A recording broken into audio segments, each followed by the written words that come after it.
Install Android 15 on Poco X6 via Evolution X ROM. Please check the description for important notes and download links. First, download ROM and GApps packages, then transfer the downloaded files to the phone's storage. Step 2.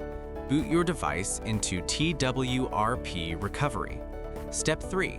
Once you're in TWRP main menu, go to Wipe, Advanced Wipe, and select the checkboxes as shown in the image, excluding internal storage. Step 4. Swipe the button to wipe the device.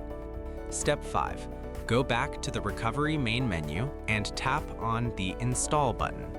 Step 6. Navigate to the downloaded path and select the ROM zip file. Step 7. Finally, swipe the button on the screen to install ROM file. Step 8.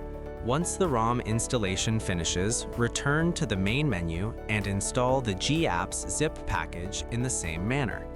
Step 9. After GApps flashing completes, select Wipe Cache/Dalvik from the bottom left side of screen and swipe to wipe. Step 10.